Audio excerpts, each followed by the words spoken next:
지난 한 주간의 삶을 돌아보면 하나님의 은혜 아니었던 것이 없습니다. 모두 다 주님의 은혜로 우리가 살았고, 오늘 이 자리에 그 살아계신 하나님께 우리가 예배하기 위해서 나왔습니다. 우리의 예배가 영과 진리의 예배가 되기를 바랍니다. 이제 옆에 분들과 잠시 인사로 교제하고 예배드리겠습니다. 반갑습니다. 반갑습니다. 예, 이제 하나님을 경외하는 마음으로 다 자리에서 기립해 주시기 바랍니다. 1장 찬송하겠습니다.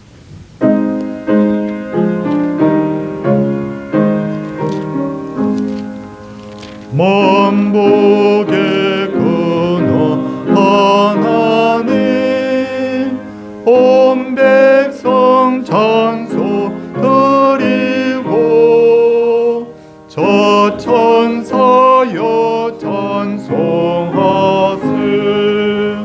찬송 성부 성자 성령 아멘. 자리에 앉아주시기 바랍니다.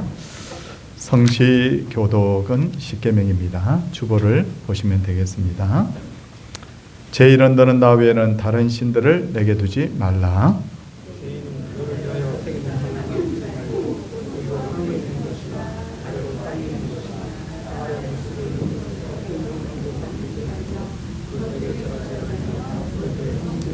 제3은 너는 내 하나님 여호와의 이름을 망령되게 부르지 말라. 제5는 내 부모를 공경하라. 제7은 간음하지 말라. 제9는 내 이웃에 대하여 거짓 증거하지 말라. 아멘. 사도신경으로 신앙을 고백하겠습니다. 나는 전능하신 아버지 하나님 천지의 창조주를 믿습니다. 나는 그의 유일하신 아들 우리 주 예수 그리스도를 믿습니다. 그는 성령으로 잉태되어 동정녀 마리아에게서 나시고 본디오 빌라도에게 고난을 받아 십자가에 못 박혀 죽으시고 장사된 지 사흘 만에 죽은 자 가운데서 다시 살아나셨으며 하늘에 오르시어 전능하신 아버지 하나님 우편에 앉아 계시다가 거기로부터 살아있는 자와 죽은 자를 심판하러 오십니다. 나는 성령을 믿으며 거룩한 공교회와 성도의 교제와 죄를 용서받는 것과 몸의 부활과 영생을 믿습니다. 아멘. 찬송 365장입니다.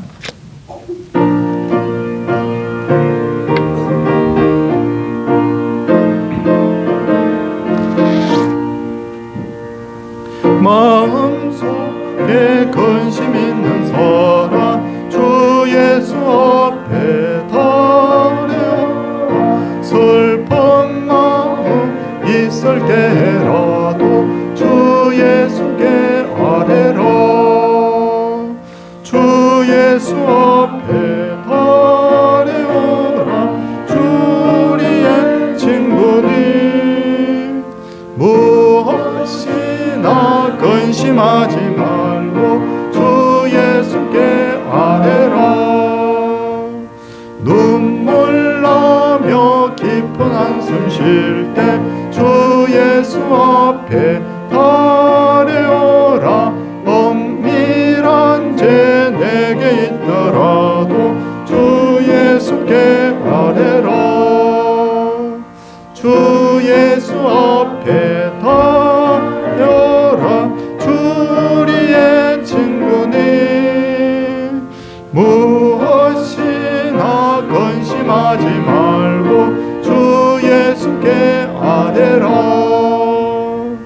괴로움과 두려움 있을 때에 주 예수 앞에 달려라.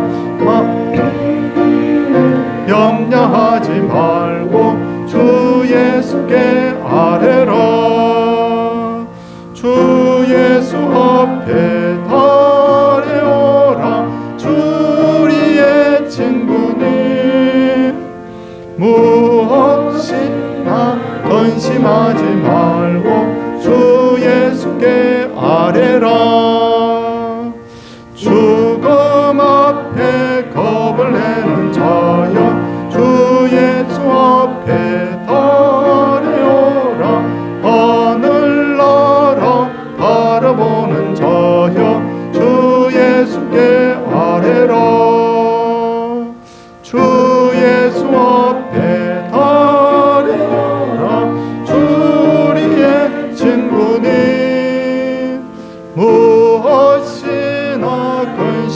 하지 말고 주 예수께 아뢰라.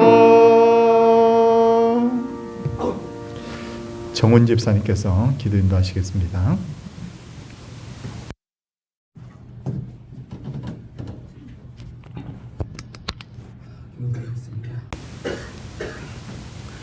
저희가 감당할 수 없는 시험을 허락하지 않으시는 참 좋으신 아버지 하나님, 지난 한 주간에도 저 험악한 세상에서 저희를 지켜주시고 보호해 주시고 주일을 맞아요 저희들 모여서 아버지에게 예배드리도록 인도하여 주시니 감사드립니다. 찬양과 경배를 드리니 기쁘게 받아주시옵소서. 아버지 하나님, 먼저 저희들 지난 날을 되돌아봅니다. 하나님의 자녀로서 그리스도 안에서 순전하게 살아야 할 저희들이 저 육에 속한 자와 마찬가지로 이 땅의 이익을 쫓아 살면서 알고 짓는 죄, 모르고 짓는 죄 많았음을 자복하고 회개합니다. 이러한 저희들을 꾸짖지 마시고 불쌍히 여겨주시기 바라며 이 시간 이후로는 하나님의 자녀로서 바르게 살게 하여 주옵소서. 아버지 하나님, 그 무엇보다도 이 나라와 이 민족을 위하여 기도드립니다. 수천 년 동안 우상 숭배에 빠져서 멸망할 수밖에 없었던 이 민족에게 복음을 주셔서 구원하여 주시니 감사드립니다. 지금처럼 평화롭게 하시고 부강해 주시니 감사드립니다. 그럼에도 불구하고 많은 백성이 악하여 아버지의 은혜를 잊고 있습니다. 아버지를 떠나 살고 있습니다. 이러할 때 우리 한국교회로 인하여, 우리 믿음의 사람으로 인하여 이 나라가 변하고 바르게 되게 원합니다. 그럼으로써 저희들도 변하면서 이 나라가 더욱더 번창하게 원합니다. 또한 더불어서 이 세계에 있는 모든 기회와 전쟁이 사라지게 하여 주시옵소서. 잘못된 이 기후변화도 정상화될 수 있도록 은혜 내려 주시옵소서. 아버지 하나님, 올해 저희 서울 동산교회를 풍성하게 하시고 잘 이끌어 주시니 감사드립니다. 저희들 미진한 부분이 있나 놓친 부분이 있나 되돌아보게 하시고 또 남은 기간 동안에도 주어진 사역에게 저희들 열심을 다할 수 있도록 하게 하여 주옵소서. 그러므로써 돌아오는 24년도에는 아버지께 칭찬받는 좋은 교회가 되길 원합니다. 한편으로는 저희들 아픈 성도에 있습니다. 치료하여 주시고 깨끗하게 하여 주옵소서. 연로하신 성도에 있습니다. 강건하게 하여 주옵소서. 그러므로서 우리 모두 다 같이 기쁜 마음으로 아버지를 경배하게 하여 주옵소서. 또한 저희들 각자의 삶 속에 있어서 일이 잘 된다고 해서 교만해지고 나태해지지 않도록 하여 주옵소서. 그럴 때일수록 더욱 기도 힘쓰고 더욱 아버지 일에 더욱 힘쓰는 저희들 되게 하여 주시옵소서. 또한 반대로 일이 어렵고 힘들다 하더라도 낙담하지 않도록 하시고 좌절하지 않도록 하시고 시험에 빠지지 않도록 하시고 이럴 때일수록 더욱 아버지께 더욱 다가가는 저희들 되게 하여 주시옵소서. 아버지 하나님, 이 교회를 이끌어가는데 수고하시는 우리 목사님을 비롯한 교육자님들, 선생님들, 아버지 말씀 준비하는데 지혜를 주시고 지치지 않도록 하시고 또 말씀 받는 저희들도 이로 인해서 변화되고 새롭게 되고 도전하는 시간이 되게 하여 주시옵소서. 또한 찬양을 준비하는 저 청년들의 지금 모습을 기억하여 주시기 바라며 이들이 이 나라의 미래이며 이 나라를 이끌어갈 수 있도록 하게 해주시고 또 젊다 보니 겪을 수 있는 잘못된 생각이나 잘못된 행동이나 잘못된 모임에 빠지지 않도록 성령님께서 꼭 지켜주시옵소서. 또한 저희들뿐만 아니라 이 땅의 미자랄 교회를 포함한 많은 교회의 기도를 예배를 받아주시기 바라며 저 북녘에 있는 우리 지역인들 눈물을 닦아주시기 바라며 아버지 말씀을 들고 저 오지에 이방 나라에 나가 있는 성교사님들 동행하여 주시고 많은 열매를 맺어서 아버지 영광 받을 수 있도록 하게 하여 주옵소서. 또한 그리고 마지막으로 원하는 것은 저희들 직장에 있거나 가정에 있거나 사업장에 있거나 교회에 있거나 어디서 무엇을 하든지 온갖 거짓된 것을 다 파괴하시고 어둠에 거하지 않고 하나님의 빛에 관한 저희들 되게 하여 주시기 바라며 또한 저희들이 거룩하신 아버지 하나님의 자녀로 칭함을 받은 것을 잊지 않도록 하시고 거기에 걸맞는 행동을 하게 하여 주옵소서.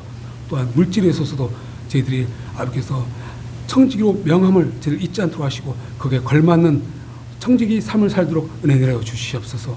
그리고 그 무엇보다도 이 예배 아버지 홀로 영광 받기 원하오며 이 모든 것을 예수님 이름으로 기도드렸사옵나이다. 아멘.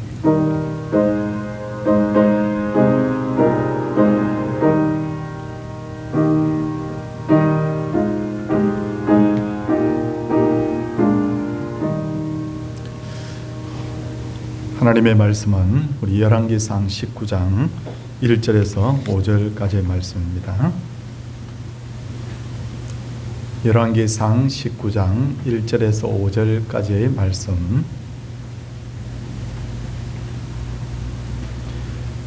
하나님의 말씀을 제가 봉독하도록 하겠습니다.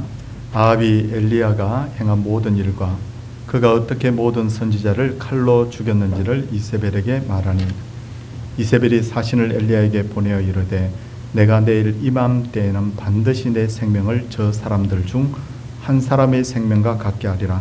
그렇게 하지 아니하면 신들이 내게 벌 위에 벌 내림이 마땅하니라 한지라.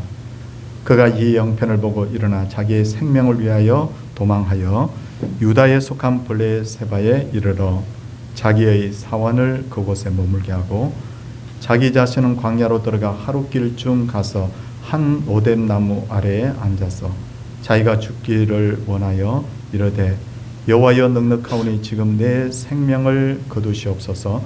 나는 내 조상들보다 낫지 못하니이다 하고 노뎀나무 아래에 누워 자더니 천사가 그를 어루만지며 그에게 이르되 일어나서 먹으라 하는지라. 아멘. 호산나 찬양대의 찬양이 있겠습니다.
아멘. 우리가 성경을 읽을 때 자주 착각하는 것이 있는데 그것은 성경에 등장하는 믿음의 조상들을 너무 영웅시한다는 것입니다. 믿음의 조상 아브라함, 위대한 왕 다윗, 이스라엘 민족을 가나안 땅에서 인도한 모세, 우리들을 이 사람들을 보면 야, 이 사람들이 초능력자가 아닌가 혹은 이 사람들이야말로 완벽한 인간이 아닌가라는 생각을 하는 경향이 있다는 거죠. 그런데 성경을 자세히 읽어보면 완벽한 사람은 단 하나도 없습니다. 하나님의 말씀을 믿지 못하고 첩을 들여서 아들을 낳았던 아브라함, 바세바와의 사건을 벌였던 그 다윗, 그리고 혈기를 이기지 못하고 하나님께서 반석을 명하여 물을 내라고 했는데 화가 나서 반석을 지팡이로 쳤던 모세, 이처럼 모든 믿음의 조상들의 삶을 살펴보면 빛과 그림자가 동시에 존재하는 것을 알 수가 있습니다. 그렇다면 하나님께서 믿음의 조상들에 대해서 긍정적인 면만 성경에 기록하면 될 텐데 왜 이렇게 부끄러운 내용들까지 다 기록하게 한 걸까요? 그것은 성경의 주인공이 사람이 아니라 바로 하나님이시기 때문이에요. 다시 말해서 하나님께서 이렇게 흠이 많은 사람조차도 변화시켜서 사용하신다는 것을 보여주시는 거죠.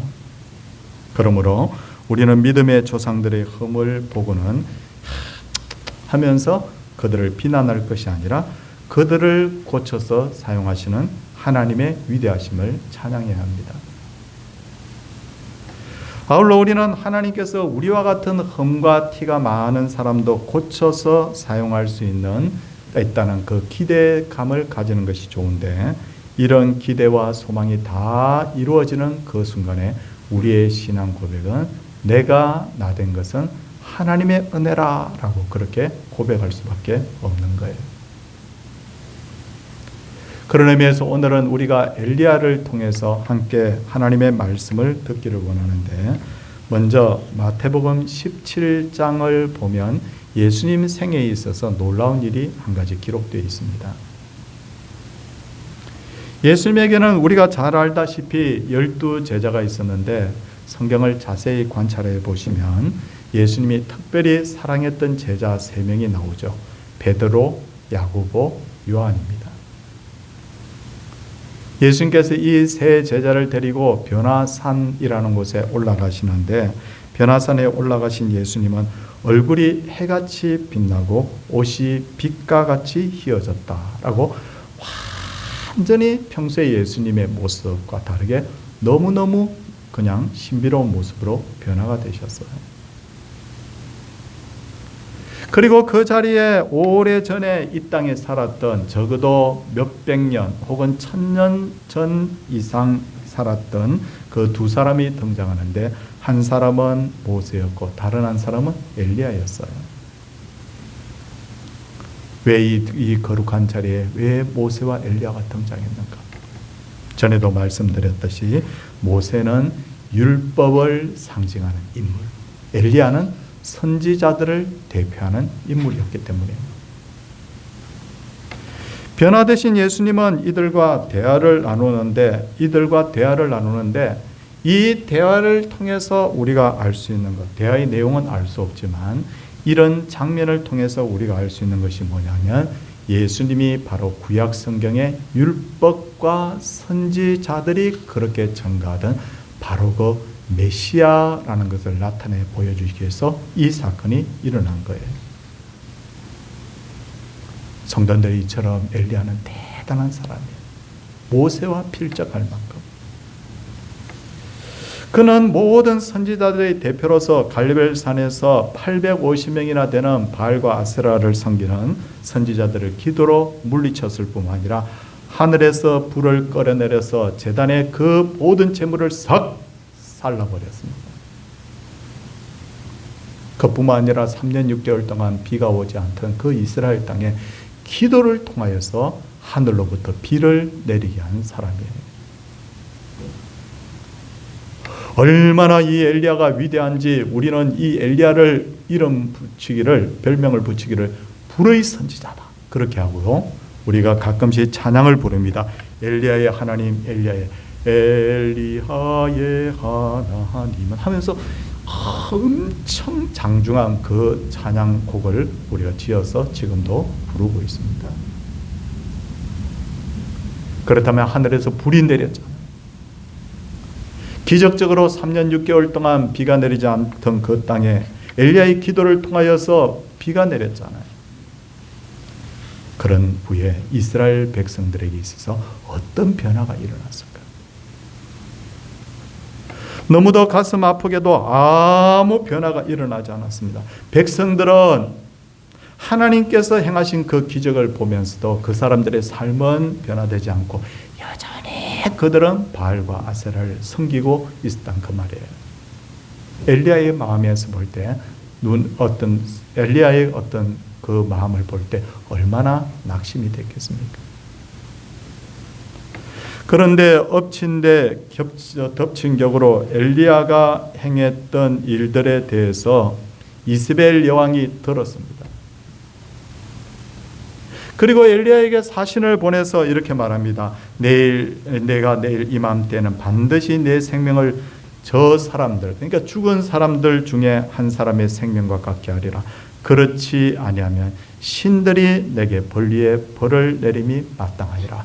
엘리야에게 이렇게 사신을 보내서 협박을 하는 거예요. 여러분, 여기서 한번 우리가 진지하게 한번 생각해 봤으면 좋겠습니다. 과연 이세벨 여왕이 왜 사신을 보내서 이렇게 말을 했다는 걸까요? 정말 엘리야를 죽이려고 했던 걸까요? 제가 보기에는 엘리야를 죽이고 싶었겠지만 사실은 그런 마음이 100% 확실하지는 않았을 가능성이 매우 높습니다. 왜 그런가? 만일 이세벨 여왕이 엘리야를 죽이고 싶었다면 굳이 사신을 보내서 시간까지 딱 정해주잖아요. 내일 이맘때. 그렇게까지 말할 필요가 뭐가 있었을까요? 아니, 그렇게 엘리야를 죽이고 싶었으면 몰래 암살단을 보내든지 예기치 않은 순간에 병사들을 보내서 엘리야를 죽이면 더 효율적일 텐데. 그런데도 이세벨 여왕이 사신을 보내서 엘리야를 이렇게 협박했다는 것은 그건 그냥 협박이 아니었을까요? 와, 저 엘리야, 하늘로부터 불을 끌어내리는 엘리야 건드렸다가 나도 어떻게 될지 몰라. 불안한 마음, 그러면서도 엘리야를 미워하는 마음까지 동시에 있었기 때문에 그냥 협박을 했던 것 아닐까요? 그렇다면 엘리야는 어떻게 반응해야 됩니까? 뭐? 당신이 나를 죽이겠다고? 하나님이 나와 함께 하시는데, 하나님이 내 생명의 주인이신데 그렇게 말해야 되지 않을까요? 그런데 안타깝게도 3절을 보시면, 우리 성경 3절을 우리 보시면 뭐라고 엘리야가 반응을 나타내냐면, 그가 이 형편을 보고 일어나 자기의 생명을 위해 도망하였다라고 그렇게 성경이 말씀을 하고 있어요. 아니, 좀 전에 하늘에서 불을 끌어내렸다니까요. 3년 6개월 동안 비 오지 않는 그 땅에 기도로 비를 내렸던 사람이었다니까요. 근데 왜 이렇게 갑자기 약해져 버린 걸까요? 그것은 엘리야가 지금까지 너무 많은 에너지를 쏟아서 번아웃 된 거 아닐까요? 탈질해 버린 거 아닐까요? 우리가 생각할 때는 엘리야는 그냥 기도 한번 잠깐 해서 850명 선지자들, 이방 선지자들을 물리친 것처럼 보이지만 그도 그 순간에 굉장히 긴장하지 않았을까요? 목숨을 걸지 않았을까요?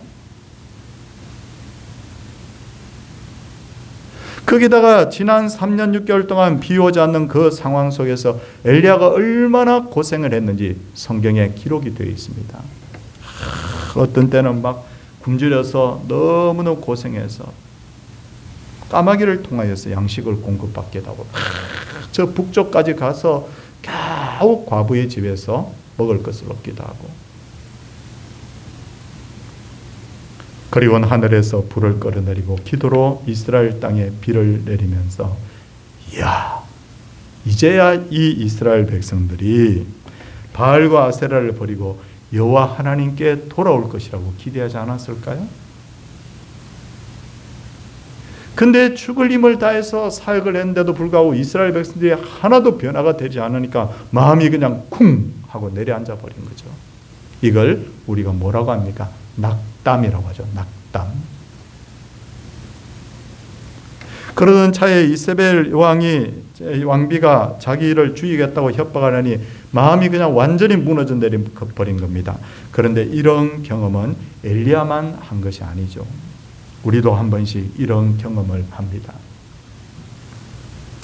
우리 성도님들 중에 가족들이 예수 안 믿는 사람들이 있죠.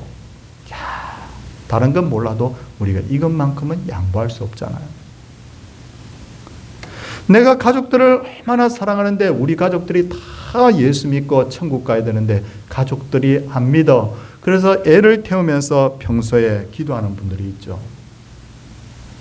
근데 모처럼 교회에서 부흥회를 합니다. 부흥 강사님이 여러분, 하나님은 기도하시면 들으십니다 라고 메시지를 전하는 거예요. 그때 마음을 다시 작정합니다. 가족 구원을 위해서 내가 기도해야 되겠구나. 죽을 힘을 다해서 다시 기도합니다. 어떤 분들은 금식 작정 기도를 하기도 합니다. 그런데 하나님과 서약한 날이 되었습니다. 기대를 잔뜩 알고 지친 몸을 이끌고 집에 들어가서 예수 믿자고 권하는데 가족들이 뭐라고 합니까? 난 안 믿을 거요. 난 교회 안 가요. 지금 엄청나게 지쳐있는 그 상황에서 이 소리를 듣는 순간에 그동안 생각했던 기대했던 마음이 무너져 버리는 거죠. 내가 기도한 것이 헛된 것이 아니야. 그뿐이 아닙니다. 어떤 분은 몸의 병을 고쳐달라고 기도합니다. 기도했는데 실컷 기도하고 또 목사에게 와서 목사님 기도해 주세요. 기도 받습니다. 이제 마음이 잔뜩 기대를 하고 병원에 갑니다. 그런데 의사가 뭐라고 말합니까? 당신 병이 더 악화가 됐다.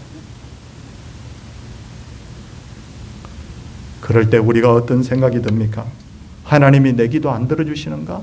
나를 버리셨는가? 난 이 순간에 나는 죽는가? 기도하지나 말걸. 본전 생각이 나는 거예요. 그런데 여기서 중요한 것이 있습니다. 그것이 뭡니까? 3절 말씀 다시 한번 눈여겨보시기 바랍니다. 그가 이 형편을 보고, 지금 내 눈앞에 펼쳐지는 형편을 보아서는 안 된다는 거예요. 이 순간에. 사람의 생각에 최악의 상황이라고 생각하는 그 순간에도 우리가 하나님을 바라봐야 되는데, 그가 이 형편을 바라보고 하나님을 잊어버리고 그 형편을 바라보는 순간에 누구나 다 넘어질 수 있다는 것을 알아야 돼요. 제가 지금부터 성경에 등장하는 기가 막힌 이야기 2개를 하나 하겠습니다. 하나는 요셉입니다. 요셉은 형들의 미움을 받아서 애굽의 친위대장 보디발의 집에 노예로 팔려가게 되는데, 그는 하나님이 살아계신다는 것을 믿고 10년 이상을 그 집에서 쭉 힘을 다해서 성실하게 일합니다. 그래서 보디발의 인정을 받아서 마침내 그 집의 가정 총무가 되잖아요.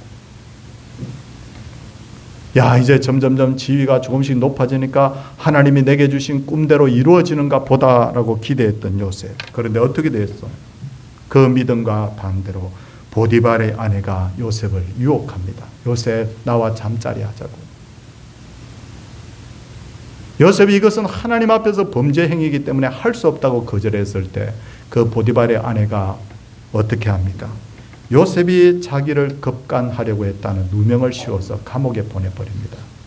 문제는 뭡니까? 이 감옥은 왕의 죄수를 가두는 감옥이었고, 요셉은 형기가 정해지 않는 무기수로 그 감옥에 들어가는 거예요.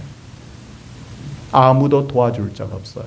이럴 때 요셉의 마음에 이 형편을 바라봤다면 얼마나 절망이 됐겠습니까? 또 한 사람이 있습니다. 다니엘입니다. 다니엘은 포로로 잡혀간 나라에서도 신실하게 신앙을 지켰고, 그는 마침내 그 나라 왕의 인정을 받아서 높은 자리에 앉게 되잖아요. 높은 자리에 앉게 되니까 이제 고생 끝, 이제는 행복 시작이라고 생각합니다. 그런데 많은 그 나라의 그 신하들이 다니엘을 질투합니다. 억울한 함정에 빠뜨립니다. 그래서 이 다니엘로 하여금 신앙을 지키지 못하게 합니다.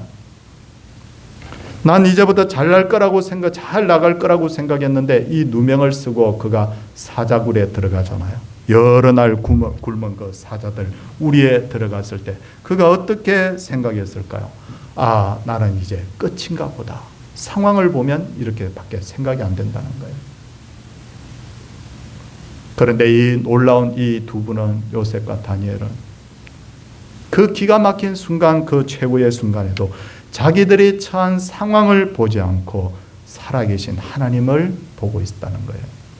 그 후에 어떤 상황이 벌어집니다. 벌어집니까? 마침내 이 두 사람은 오히려 구원함을 받고 애굽과 메대 왕국의 최고 높은 자리에까지 올라가서 출세했다, 성공했다, 그런 차원에서 끝나는 것이 아니라 하나님의 영광을 위해서 더 귀한 일에 쓰임을 받지 않습니까? 오늘 하나님께서 이 말씀을 우리에게 주시는 이유가 뭡니까? 그것은 최후라고 생각되는 그 순간에, 최후라고 생각되는 그 순간에도 우리가 하나님을 바라봐야 된다는 거예요. 우리가 지난 연말에 송구영신 예배 드렸습니다. 기도 제목을 다 올려드렸습니다. 저도 기도 제목을 다 올려드렸습니다. 우리가 드린 기도 제목 중에 이루어진 것도 있지만 지금 이 순간에 돌아보면 이루어지지 않은 것도 너무너무 많습니다. 여전히 가족들이 예수 안 믿고, 여전히 문제가 해결되지 않고, 여전히 병이 낫지도 않고, 오히려 상황이 더 나빠진 분도 분명히 있을 거예요. 이럴 때 자신의 형편을 바라보게 되면 올해도 얼마 남지 않았는데 내 기도는 응답이 안 되는가 보다, 이렇게 되잖아요. 저는 참, 그러나 우리가 이 순간에 이 형편을 바라볼 것인가, 아니면 아직 이 해도 20일이나 남았는데 이것을 생각할 것인가, 우리가 다시 한번 생각해 보기를 원합니다. 저는 지난 주간에 굉장히 기쁜 일이 있었습니다. 제 아내하고 둘이서 엄청 행복한 일이었습니다. 제가 지방에서 사역을 할 때 한 20년 전쯤이었어요. 청년부를 맡아서 사역을 했습니다. 그런데 놀라운 일이 일어났습니다. 한 20명 정도 모이던 청년들이 제가 2, 3년 정도 사역하는 중에 그 청년들이 평균 한 60명 정도 모일 정도로 청년부가 폭발적으로 성장했습니다. 이웃 교회에서 우리 교회 청년부에 그 답사를 올 정도로 청년부가 폭발적으로 그냥 확 불어나 버렸어요. 정말 하나님의 은혜가 아닐 수 없었어요. 제가 맡은 부서마다 다 부흥을 시킨 사람은 아니거든요. 제가 중고등부도 해보고 주일학교도 해보고 다 해봤는데 유달리 그 청년부가 그렇게 그 2, 3년 사이에 그렇게 부흥을 하더라고요. 너무너무 기뻤습니다. 그런데 제가 아무에게도 말하지 않는 제 나름대로의 갈등이 있었어요. 청년들이 별로 제가 볼 때는 변화가 되지 않는 거예요.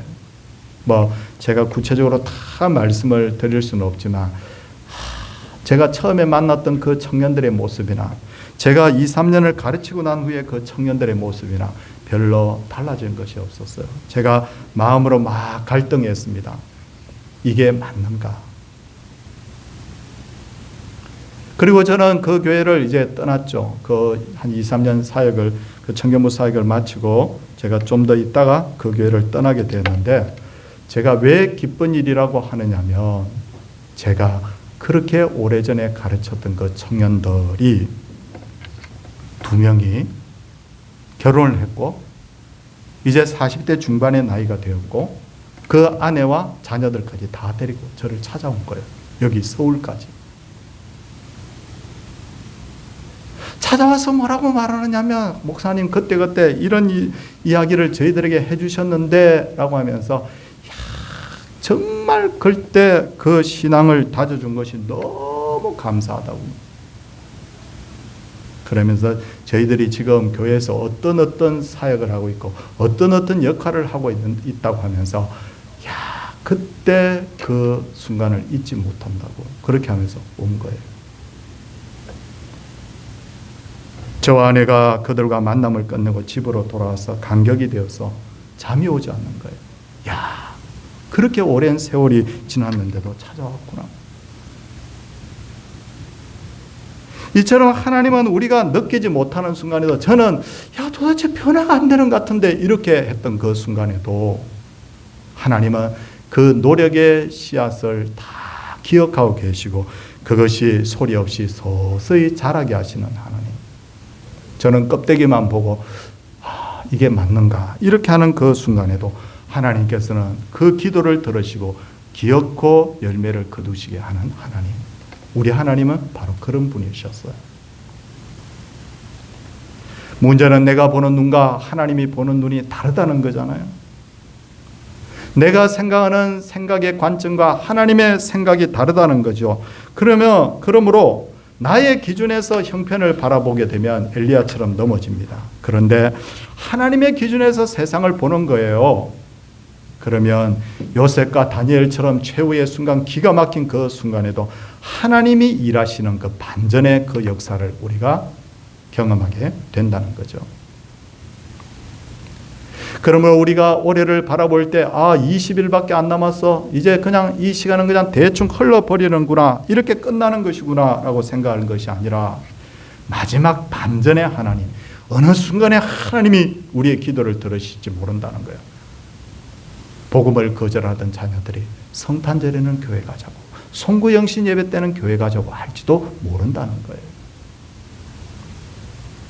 이제 믿음이 다 떨어져 버린 엘리야는 자기의 생명을 위해 도망하여 유다에 속한 브엘세바까지 갑니다. 3절에 나오죠. 보니까 자기 생명을 위해 도망하여 유다에 속한 브엘세바에 이르러라고 되어 있습니다.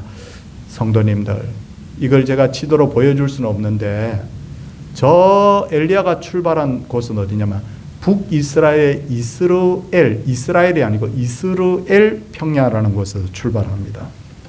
그런데 협박을 받고 도망을 옵니다. 국경을 넘었습니다. 남유다로 도망갑니다. 남유다에 제일 사람이 살 수 있는 최남단 지역이 바로 브엘세바입니다. 그러니까 우리나라로 표현하자면 평양에서 도망을 나와가지고 국경 넘어서 남쪽에 내려와서 제주도까지 도망가 버린 거예요. 그리고 엘리야가 여기서 끝나지 않습니다. 여기서 끝나지 않고 성경을 보시면 여기서 끝나지 않고 3절 끝부분에 보면 사환을 그곳에 머물게 하고는 4절 자기 자신은 광야로 들어가 하루길 좀 더 들어간다고 했습니다. 제주도까지 도망간 이 엘리야가 마라도까지 도망간 거예요. 비유가 적절했다고 저는 봅니다. 이처럼 사람의 마음이라는 것은 한번 무너지면 가속도가 붙더라고요. 걱정거리가 있어서 고민을 합니다. 그런데 가속도가 붙어요. 잠이 안 옵니다. 뒤척뒤척합니다. 자꾸만 걱정거리가 커집니다. 너무 나중에 커져가지고 솔직히 이성적으로 생각해보면 처음 걱정거리는 이만했는데 밤에 몇 시간 고민하면 걱정거리가 집채만큼 커져가지고 와, 내가 숨이 막힌다고 그렇게 말들을 하잖아요. 사람들이 왜 자살을 하는 걸까요? 자살을 하는 이유, 저는 이런 것들을 직간접적으로 경험하면서 깨달은 것이 있습니다. 사람이 무거운 너무 힘든 일이 많아서 자살하는 게 아니더라고요. 저는 정말 엄청난 고난을 당한 분도 봤거든요. 저쯤 되면 살 소망이 없다고 생각했는데 사는 분들이 있더라고요. 그런데 어떤 분들은 별로 저 정도 고난 같으면 충분히 이길 수 있으리라고 생각했는데도 자살하더라고요. 큰일 났구나. 이제 끝이야. 그 말을 뱉는 순간에 자꾸만 더 그 문제가 자기 눈앞에 자꾸 커져 보이는 거예요. 광야로 들어간 엘리야는 심적으로나 육신적으로 완전히 탈진해 있었죠. 그런데 여러분들이 아시는 바대로 이스라엘 굉장히 덥습니다. 어느 정도 더우냐? 낮 평균 온도가 40도 이상입니다. 얼마나 더운지 몰라요. 근데 남쪽으로 가면 갈수록 더 덥습니다. 브엘세바 딱 지나고 시나이 반도 쪽으로 들어가면 사람이 아무도 못 삽니다. 너무 더워가지고 50도까지 올라갑니다. 엘리야도 완전히 기진맥진해버린 거예요. 근데 엘리야의 눈에 뭐가 보였습니까? 그게 보니까 4절 말씀 보십시오. 자기 자신은 광야로 들어가 하루길쯤 가서 로뎀나무 아래에 앉았다라고 했습니다. 로뎀나무, 드디어 우리 한국 교인들이 너무 좋아하는 로뎀나무가 나왔습니다. 우리 한국 사람들 로뎀나무 엄청 좋아합니다. 커피숍 로뎀나무 엄청 많아요. 어떤 사람은 병원 이름도 로뎀나무라고 짓습니다. 야, 노뎀나무 하니까 너무 좋습니다. 교회도 어떤 데 보면 휴게시설이 있는데 노뎀나무라고 짓습니다. 그런데 어쩜 이 나무 이름 지어놓은 거 보면 이스라엘 사람들이 보면 웃을지도 모릅니다. 왜? 이 노뎀나무라는 뜻이 뭐냐면 여러분들이 사전에 찾아보셔도 좋겠지만 시궁창입니다. 시궁창. 우리 한국 간판이 시궁창 카페, 시궁창 커피숍 이렇게 되어 있는 거예요. 왜 이 나무가 시궁창이냐면 여러분들 우리는 이 영화 같은 걸 보면 자꾸 우리가 쇠뇌를 당하는 경향이 있는데 사막을 가다가 오아시스가 나오죠. 그러면 주인공이 숨을 헐떡이다가 오아시스에 팍 뛰어들어서 샥 목욕하고 물을 쫙 마시죠. 큰일 납니다. 그 사막 가운데 있는 오아시스 거기에 물이 고여 있기 때문에 뜨거운 열기를 받아가지고 거기에 보이지 않는 엄청난 많은 그런 세균들이 득실득실합니다. 먹으면 안 됩니다. 그 물 중에 깨끗한 물도 별로 없습니다. 대부분 물들은 다 썩은 물입니다. 시궁창, 진흙탕 물입니다. 그런데 그 조금 모인 그 물에서 이 나무가 자랍니다. 잎이 넓지 않습니다. 우리나라의 나무하고 꼭 닮은 나무가 있습니다. 옛날에 빗자루 만들던 바로 사리나무입니다. 키도 그렇게 크지 않습니다. 키도 작고 잎도 아주 작아서 너무너무 초라한 나무입니다. 햇빛을 제대로 가려주지 못하는데 그런데도 엘리야가 이 나무에 의지해서 그 햇빛을 피하려고 했던 거죠. 뭡니까? 하나님을 떠나니까 이런 것이라도 의지해야 되겠다. 그런 생각이 들었던 것 같습니다. 이처럼 하나님의 백성이 하나님과 멀어지면 아주 비참해집니다. 말도 안 되는 것에 의지하게 되어 있다는 거죠. 그리고 하나님과 멀어져서 절망에 빠진 사람들의 특징이 세 가지 나옵니다.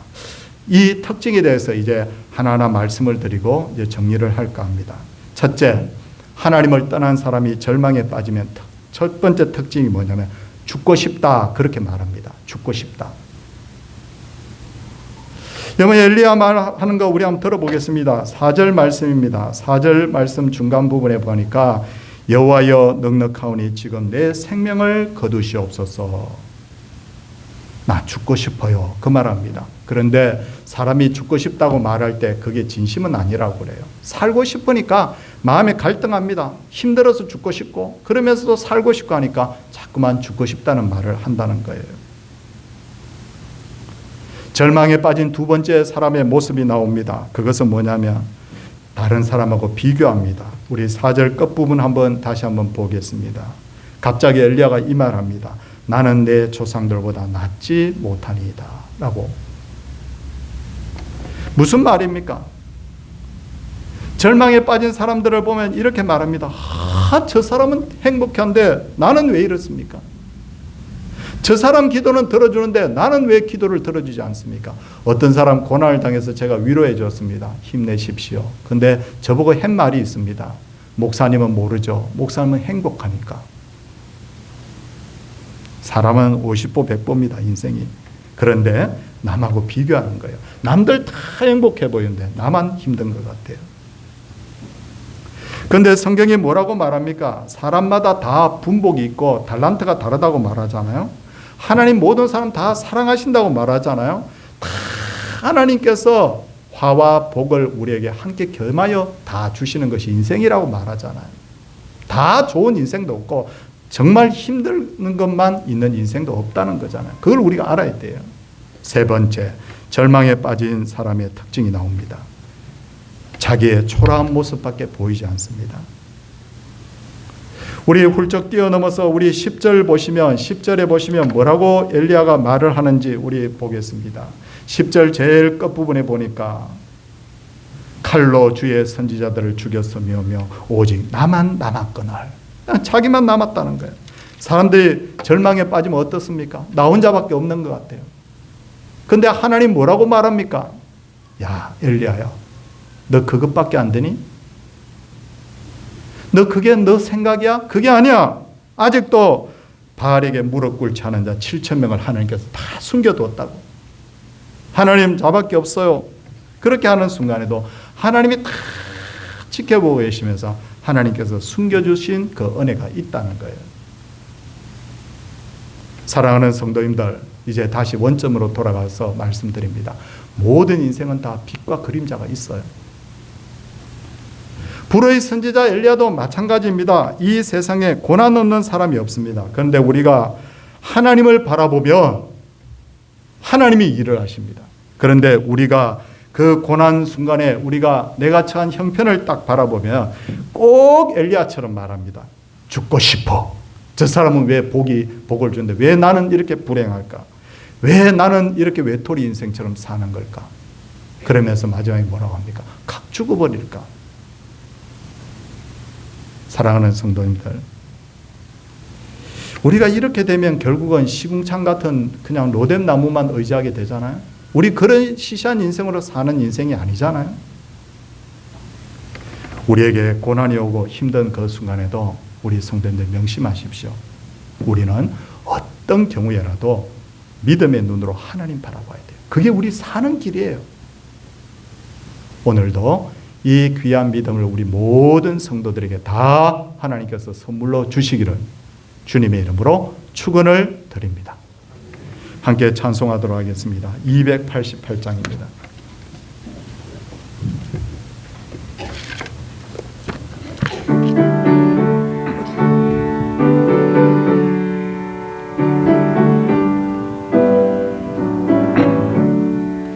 예수를 너의 구주 삼고 성령과 피로서 거듭나니 이 세상에서 내 영혼이 하늘의 영광 누리도다. 이것이 나의 간정이요 이것이 너의 찬송일세. 나 사는 동안 끊임없이 구주를 찬송하리로다. 온전히 주께 맡긴 내요 사랑의 음성을 듣는 중에 천사들 왕래하는 것과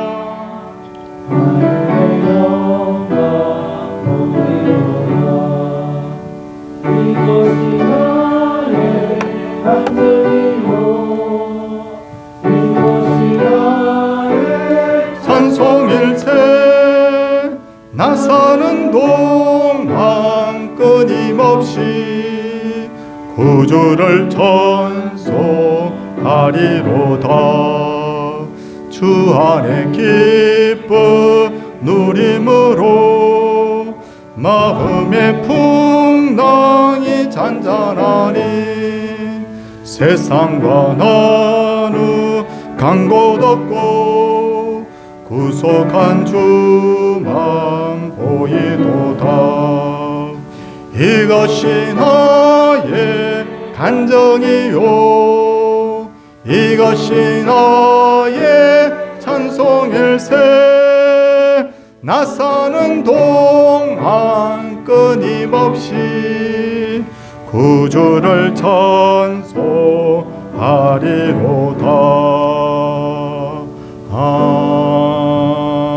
아멘. 주님과 함께하는 일상에 감사를 드립니다. 은혜 안에서 이사 잘할 수 있게 하심을 감사합니다.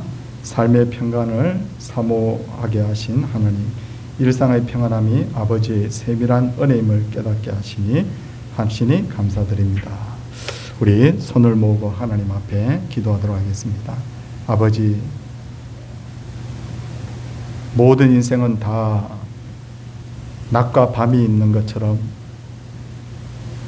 좋은 일도 있고 또 어려운 일들도 다 있는 것을 압니다. 하나님께서 화와 복을 겸하여 우리에게 주신다고 하셨는데 이런 순간에도 우리가 참 하나님 평안할 때뿐만 아니라 어려운 순간에도 우리가 그 어려움만 바라볼 텐지 아니면 하나님을 바라볼 텐지 우리의 하나님이여 신앙의 눈을 뜨고 그것을 바로 결단할 수 있게 하여 주시옵소서. 그래서 우리 성도님들이 어려움에 지지 않게 하여 주시옵시고 정말 늘 하나님을 바라봄으로 말미암아 용기 있게 일어나서 어떤 순간이라도 마지막이라고 하는 그 순간에도 요셉과 다니엘처럼 끝까지 하나님 바라볼 수 있는 은혜가 우리에게 있기를 원합니다. 다시 한번 주 앞에 기도합니다. 어려움 중에 있는 분들 용기 내게 하시고 병 중에 있는 분들이 끝까지 하나님 붙들고 매달리게 하여 주시고 그래서 아버지 하나님 고치시고 회복시키시는 그 은혜가 임하게 하여 주옵소서. 주의 이름으로 수고하시는 분들 주여 늘 기억하여 주시옵시고 우리가 이름도 없이 빛도 없이 주의 영광을 위하여서 살아가고자 하오니 하나님만 우리를 주님 하나님만 우리를 알아봐 주셔도 우리가 넉넉하오니 그것을 우리의 신앙의 보람으로 삼아 살아갈 수 있도록 도와주시옵소서. 오늘도 우리 성도님들이 귀한 예물을 드렸습니다. 아버지 11조 드린 귀한 분들이 계십니다. 감사 예물 드린 귀한 분들이 계십니다. 전도 선교 예물을 드린 분들, 주일 예물을 드린 분들, 건축 예물을 드린 분들 하나님이여 다 기억하여 주시고 마음으로 주께 예배하며 찬양 드리고 기도한 분들의 그 마음까지 다 헤아려 주셔서 하나님 앞에 드린 분들이 하나님께 더 많은 은혜와 복으로 체험받는 그런 놀라운 역사가 있게 하여 주옵소서. 연말에 저희 교회가 평안 가운데 복이 넘치게 하시고 성도들의 가정에 복이 날마다 이때에 일어나게 하여 주시고 2023년 4년도에도 놀라운 은혜로 저희를 인도하여 주옵소서. 예수님 이름으로 기도드리옵나이다. 아멘. 다 일어서셔서 620장 1절 하겠습니다.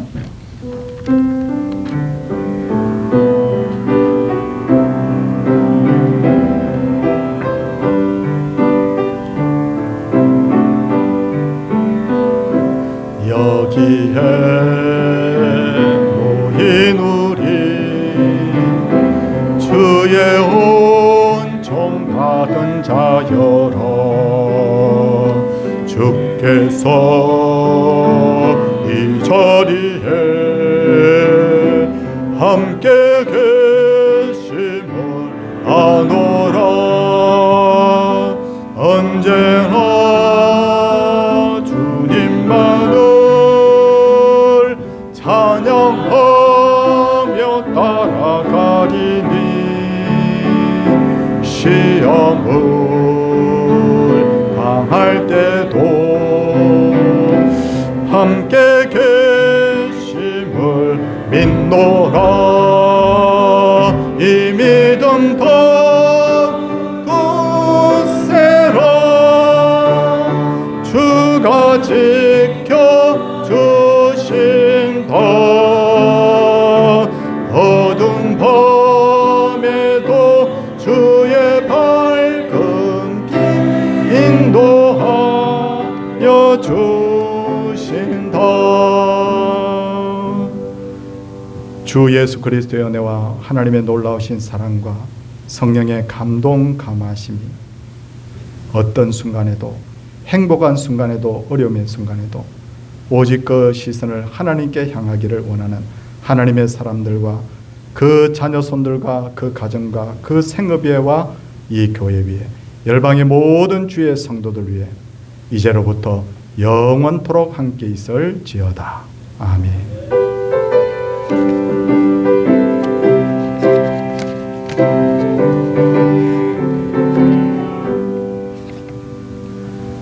자리에 착석해 주시기 바랍니다. 다음 주에는 우리 사회봉사위원회 헌신 예배입니다. 다음 주에는 우리가 사회봉사위원회 헌신 예배 드릴 때 우리가 암으로 대장암으로 고생하시는 목사님이 우리 노예 안에 계세요. 젊은 목사님인데 말기입니다. 사기입니다. 그래서 우리가 여기서 나오는 헌금은 우리가 그대로 그분에게 전달하려고 그렇게 계획을 하고 있습니다. 성탄절 우리 잘 좀 협조를 해주시기 바라고요. 우리 17일 날 다음 주일에는 우리 예상 공동회의가 있습니다. 그리고 재정을 사용하는 부서는 회계장부를 임재갑 집사님, 함영수 목사님께 제출해 주시고요. 신년도 교회 달력이 나왔어요. 요번에 교회 달력 표지에 보면 어떤 게 나와 있느냐면 지난번에는 우리 한국에 와서 수고하던 선교사님들 소개가 되어 있는데 이번에는 성경에 등장하는 혹은 기독교의 귀한 유적지들 이런 것들이 사진으로 다 기록이 되어 있습니다. 한번 내용도 한번 읽어보시고 하면 도움이 될 줄 압니다. 한 번씩 가져가시기 바라고요. 저는 오늘 은혜의 교회 우리 장로님을 세우는 임직식이 있는데 제가 순서를 맡아서 출타를 하게 됩니다. 내일은 저희 교회에서 서울 중부 여전도에 원례회가 있습니다. 우리 성도님들 기도해 주시기 바라고 오늘 점심 식사와 떡은 우리 노금자 권사님, 어제 아들 결혼한 노금자 권사님 대접하시고, 우리 김기학 집사님이 귤을 몇 박스 들고 오셨어요. 그래서 성도들과 함께 나누어 드시라고 그렇게 하였습니다.